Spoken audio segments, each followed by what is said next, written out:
Hi, y'all. You know what time it is? Woo! Get into it! Get into it! Yes! Hi, y'all. It's story time with Chris. And we're back. We were here Monday for Valentine's Day with a very special reading of one of my favorite stories of all time.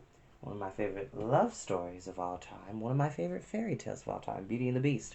But we're back. And for those who don't know, all of the recent readings we've had with My Neighbor Totoro and The Neverending Story are up on the YouTube channel. For those who don't know, the link is in my bio on my Instagram as well as Facebook. Please, if you have time, go on there and subscribe. And I asked to subscribe because YouTube has this incredibly stringent rule that you have to at least have 1,000 subscribers for you to go live on YouTube and to be able to upload those videos directly to your channel, which honestly is kind of annoying, but we have to work in the parameters of rules.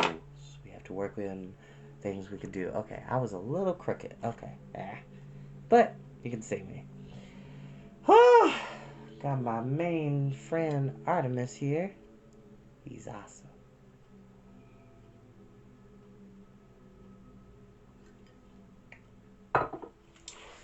And we are back with Totoro.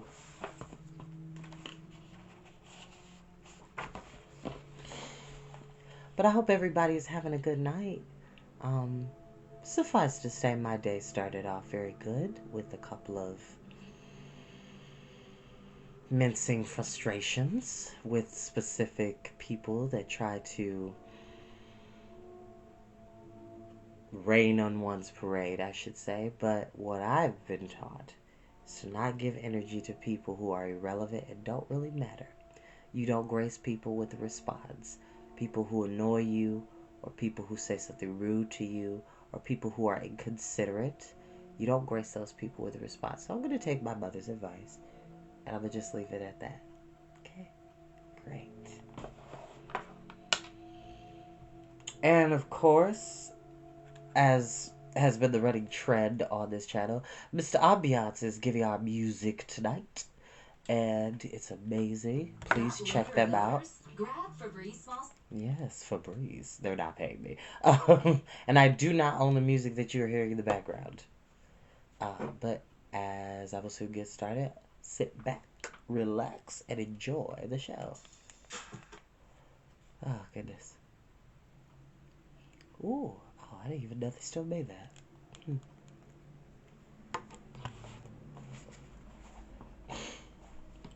Chapter 7. Totoro's Gift. When Satsuki woke the next morning, she felt more than remembered the strange events of the previous day. Did it really happen? She tried to picture every detail. The cat bus. It had come running up the road on 12 legs. The next thing they knew, Totoro was gone. Then the real bus had come. Tatsuo had gone off, but then the rain had stopped. Everything seemed to go back to being commonplace and ordinary again. As they were walking away, Satsuki had looked over her shoulder again and again, but the bus stop and the shrine no longer seemed special. The steel pole with its round sign looked forlorn in the yellow light from the street lamp. Totoro had just been there, his gray fur glistening in the rain. Now the sign seemed to mock her. That's right, nothing special happened. Maybe it was a dream. Maybe she had just nodded off for a second or two as she stood there with May on her back. That was all the time it would have taken to dream something. Lying in the futon, Satsuki put her arms over her head and arched her back. It felt good to stretch. She wondered what had happened to Tatsuo's umbrella. Sure enough, it was missing from its usual spot when they returned home. Totoro must have taken it after all. Where else could it have gone to? May was still curled in a ball, breathing softly. Satsuki was careful not to wake her sister as she rose from her futon. She dressed quietly in the clothes she laid out next to her pillow the night before. She slid open the door and crept down the creaky board hall, trying her best not to creak the boards. In the kitchen, the charcoal stove was lit and the kettle was chuffing like a locomotive. The aroma of miso soup wafted from the pot. Tatsuo was chopping pickled cucumbers on the cutting board. "Morning, Daddy." "Good morning. You're up early," Tatsuo said. He glanced at his watch. "Breakfast will be ready in a bit." Satsuki took her toothbrush from the cup by the sink and drew some water from the pump. "The weather looks nice today." "Yep. No more rainy season, Tetsuo said. Can I help with anything? Sure, why don't you go get the paper? You got it, Satsuki said. She went to the front door and put her sandals on. Outside, the sky was deep blue. The sun was still low in the sky but shining fiercely. The air was sweet and dry, but the grass was wet. There were little puddles here and there in the yard. Satsuki started thinking about Totoro again. Where had that cat bus taken him? Was he back in Tsukumori Woods? She looked toward the giant laurel. Its branches were thick with foliage like a cat with bristling fur. The leaves sparkled in the sun. The lower branches were thronged with birds and filled with a I know this word and I always have trouble saying it. Cacata.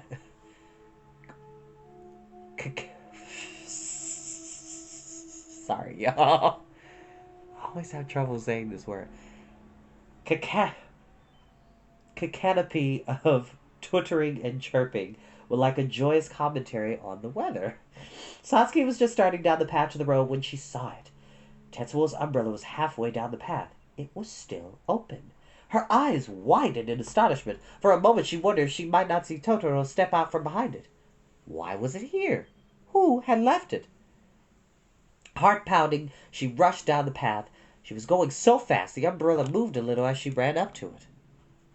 A big, 8-lobed fatsia leaf lay on the ground, half hidden by the umbrella. The leaf was strong and stiff like Totoro's paws. Seeds from all kinds of trees were piled on the leaf. Chicopin and horse chestnut, oak and walnut, ginkgo, and of course zelkova. Look at all these! Satsuki was delighted. She squatted down and let the seeds run through her fingers. I wonder, she thought. I don't believe it. Can I believe it? The open umbrella, the leaf, the pile of seeds. Totoro hadn't known what an umbrella was. He wouldn't know how to close it. Did Totoro really do this? That would be so wonderful.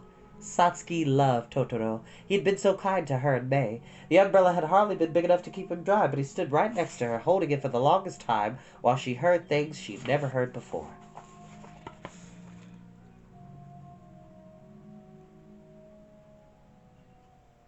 There's the umbrella.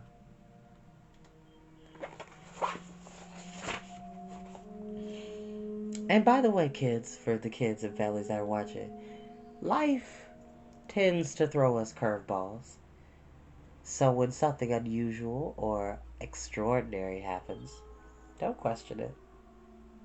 Just let it be what it is. It tends to be more magical that way. And I myself know that from experience of having very incredibly magical things happen to me in life. Okay. Satsuki picked up the umbrella and held it over her head like Totoro. The mysterious scent poured down on her. She knew it immediately. Dry grass, mint, lizard tail, daisies, a little sharp and heavy, a little like sunshine. The scent of the woods. The scent of Totoro. She inhaled the fragrances eagerly and remembered. It was Totoro. He bought these seeds for us, Satsuki said aloud. A drop of water fell from the branches and struck the umbrella with a dull plop. The sound was nothing like the wonderful music Satsuki had heard yesterday. She folded the umbrella, put it under her arm, and picked up the fatsia leaf. Seeds spilled through the gaps between the lobes, slender oak acorns, round sawtooth acorns, shiny wild camellia seeds. Satsuki gathered them all up, put them safely in her pocket, and hurried back to the house. May! May! When Satsuki came pounding down the hall and threw open the storm shutters, May jumped up startled. But when she saw the umbrella and the pile of seeds sitting on the step outside the veranda, she didn't seem at all surprised. Did Totoro come back? Satsuki goggled at her. How did you know? There was a big round jar in his house. It was full of seeds, too, May said. All that day at school, Satsuki's head was in the clouds. The only thing she could think about was Totoro. She doodled pictures of him in her notebook. She wrote a letter to her mother about him. She thought about writing a letter to Totoro himself. How would she address it? To my neighbor Totoro. What about the seeds? Are they supposed to do something with them? Miss Kusakabe, would you be so kind as to tell me where your head has been all day? Miss Moriyama's voice was calm, but it cut through the classroom buzz like a knife. Satsuki blushed and looked at her lap. Please explain, otherwise I'll thank you to change your attitude. Do you know why? Miss Moriyama stared ominously around at the rest of the class. Because the scatterbrain bug is catching, especially for little brains that have trouble concentrating. I've seen it. It's horrible. Satsuki couldn't just blab to anyone about Totoro. She sat up straight in her chair and tried to look properly attentive. But soon as her head was back in the clouds, what would it be like to ride the cat bus? Those claws sure were scary at first. The more she basked in her thoughts, the more excited and feverish she became. This new world was so fascinating that she could hardly spare a thought for her lessons. Perhaps unfortunately for Miss Moriyama, her fifth period lecture was cultivating green peas. Since most of the children were from farming families and most of these families grew green peas, they didn't pay much attention. They didn't exactly mean to goof off, but everyone was talking to his or her seatmate. A few students even got up and walked around.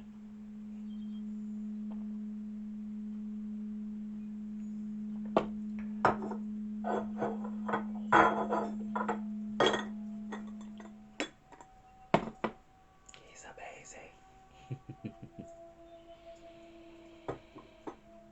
Satsuki didn't know the first thing about growing green peas, but wait a minute. Maybe she and May could take the seeds that Totoro had given them and plant them out in the garden. She and May could be tree farmers. She could picture it all very clearly. As the lesson went on, the talking and noise making gradually grew louder. Thanks to all the buzzing around her, Satsuki had no trouble imagining herself in the forest of trees she was going to grow. Gradually, the classroom disappeared and she was in a grove of stone oaks, camellias, and horse chestnuts. She was in a trance. "Everyone on your feet!" Miss Moriyama sounded like a drill sergeant. "It's too late for spring fever. Summer vacation is weeks away. What's gotten into you?" "I have no idea, but I'm not going to waste your time or mine. You don't need my lessons. Go ahead, go out into the world with heads full of straw." The children hung their heads in silence. After that, Miss Moriyama had even more to say about green peas. It seemed like the day would never end. When Satsuki finally got home, May, who had spent the day guarding the seeds, asked her to find a little pottery jar to keep them in, just the way Totoro did. Satsuki had a different idea. She told May about the vision she had had during class. Listen, May, why don't we plant these seeds in the garden? Satsuki's plan went like this. She and May would clear a plot for the seed. They would plant the seeds. The seeds would sprout. If they watered the seedlings, they would get bigger. All they would have to do was sit back and watch them grow. Chickpea seeds would grow chickpea trees. Oak seeds would become oaks. Chestnut seeds would turn to chestnuts. And someday the garden would be a forest. Trees don't grow fast. We'll get old, May said. "That's all right," Satsuki said. "What if we move away? We can come back and visit the forest anytime." "What if it's too far?" "What does it matter? Someone else can take care of it. "Let's plant a garden, May. Let's grow a forest." "I don't like gardens." May shook her head. "Why? We can clear a spot next to the pine tree. There's nowhere there now. It'll be fun." "No, it won't." "But why?" May didn't have a good feeling about gardens. This was because of the vegetable garden Tetsuo had planted behind the house. It looked shabby and depressing. The tomato and eggplant leaves were drooping. Insects had eaten them full of holes. Only 3 cucumber plants had come up. Tetsuo had put long stakes in the ground for the cucumber vines to climb, but they kept growing sideways instead of up. And there were so many stakes leaning at all angles that the garden looked like a porcupine. It was nothing like Granny's field, which was full of healthy-looking vegetables. "I'm going to put these seeds away," said May. "What's the point of that?" Satsuki was getting exasperated. "Because I want to," May told her. "But, see, we can plant the seeds and they'll grow into a forest." "I don't want a forest." Satsuki played her last card. "Don't you want Totoro to come and live with us?" She looked sidelong at May. "Totoro?" May pricked up her ears. Now Satsuki had her. She went for the kill. "Of course. Why do you think he gave us all these seeds? We're supposed to make a forest. Then Totoro can live with us." "In our garden? Where else?" May looked doubtful. "When is he coming?" "Totoro? Oh, you know, when there's a big forest out there," Satsuki said vaguely. "Will it grow soon?" "Soon? Sure, why not?" Satsuki smiled weakly. She was starting to feel doubtful, too, but for a different reason.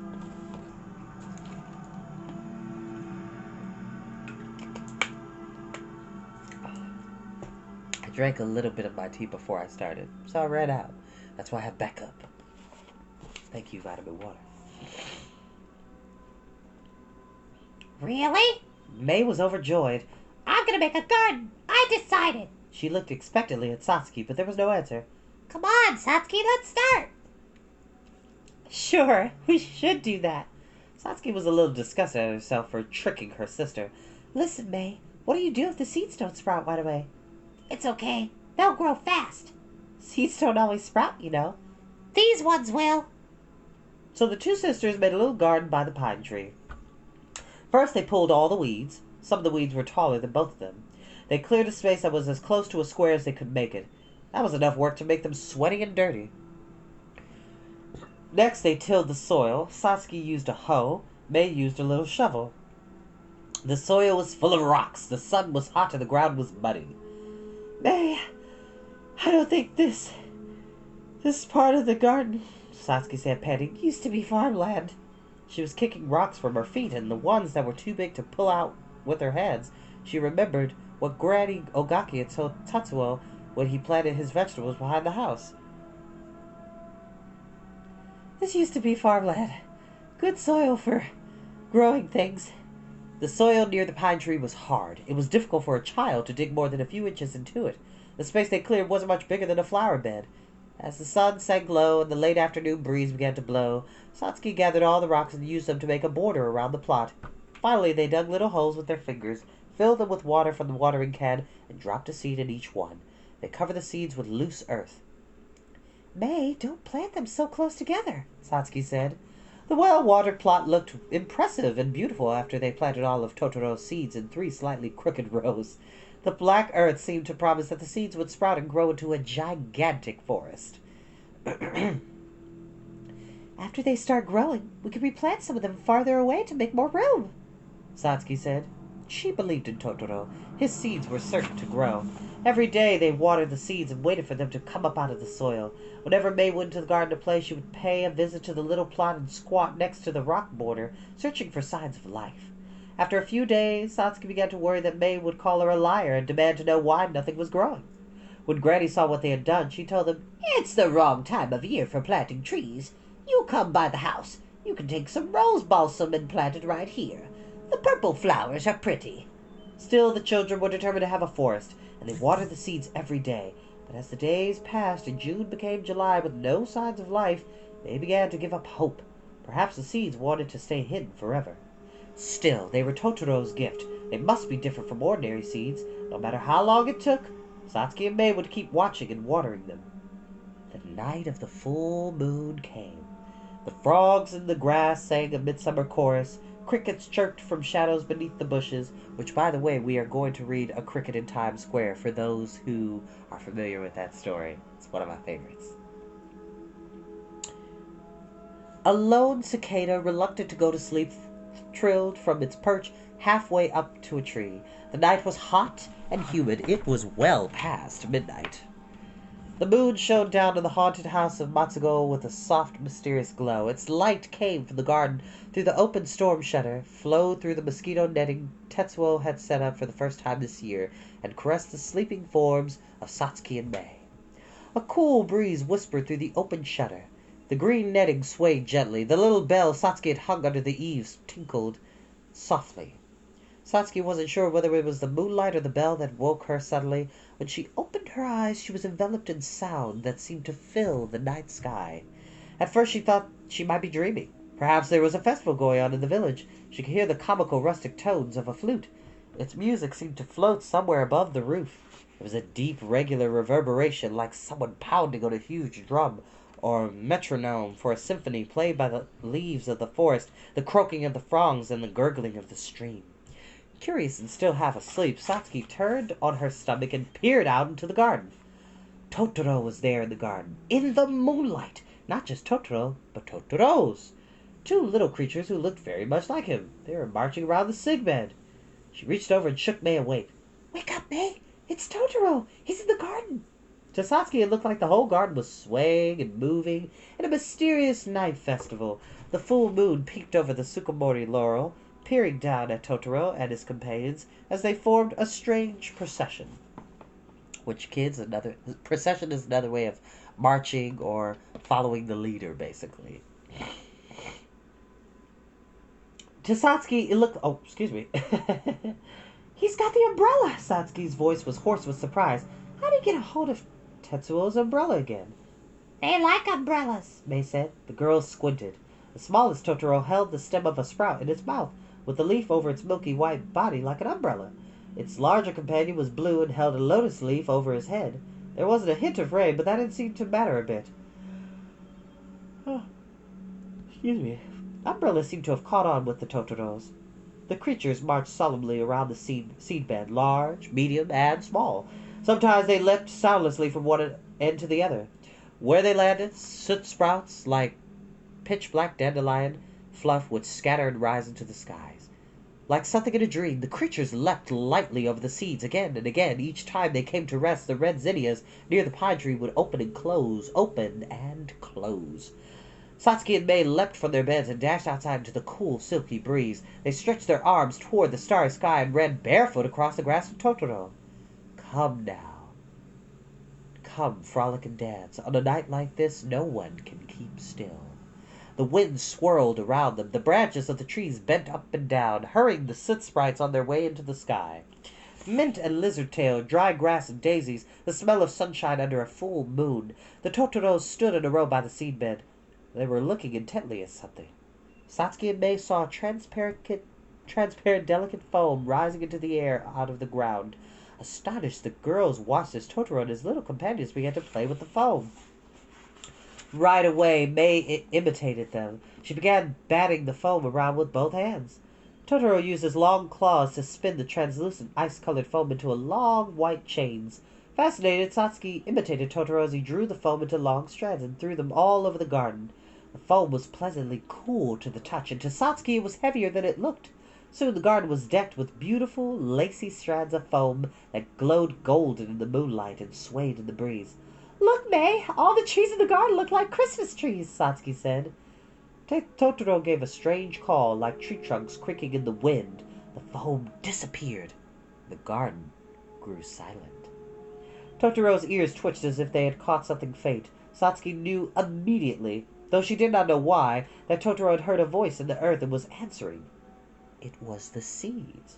Tiny sprouts were emerging from the ground as if from Granny Ogaki's best black earth. They heard Totoro's voice. Come out, he told them. The moon is full. The wind is moving. The warm, beautiful summer is waiting for you. Satsuki and May sat on the ground next to the seed bed in their pajamas. They stroked the earth and spoke to it in the way that Totoro did. They spoke to the ginkgo and the zelkova seeds and the seed of the chinkapin, which would one day grow into a giant tree. Come out, we'll take good care of you. So please, come out. They were filled with a joy that surpassed that of any game they had ever played. The seeds heard the voices of Satsuki and May. The earth writhed in answer beneath their palms. Here they come, Satsuki shouted. The girls giggled joyfully as tiny hands reached up from below to touch theirs. The beautiful little sprouts peeked from the soil, then shot upward as if eager to be with Satsuki and May. Before their eyes, the sprouts grew into seedlings with delicate yellow-green leaves, then into young trees. They kept growing, soaring toward the sky, leaves rustling in the wind. Totoro leapt once more and landed soundlessly, followed by the two little Totoros. Suddenly the moon rose up from behind the laurels as if to say, our festival is over. Slowly, very slowly, it moved westward toward the sky. Come, now come, frolic and dance. On a night like this, no one can keep still. The moon and the trees, the grass and the flowers sang amid the soft, cool breeze, but Satsuki and May weren't listening. They watched in a daze as the Totoros flew away into the starry sky. The girls woke at the same time that morning in an instant. They were ready to check the seeds. What do you think we'll find, May? Satsuki called to her. Sprouts or no sprouts? Sprouts! May shouted. Totoro is here! They knelt on the ground and peered at the seed bed. There they were. A tiny forest reached for the morning sun, shining faces of the trees to come in 3 crooked rows, sprouting from the earth. And that is where we will end for tonight. That does not mean we will not return. We'll be back tomorrow. And also, we'll be back on Instagram to continue reading the never-ending story. Again, y'all, Thank you so very much. I'll see y'all next time.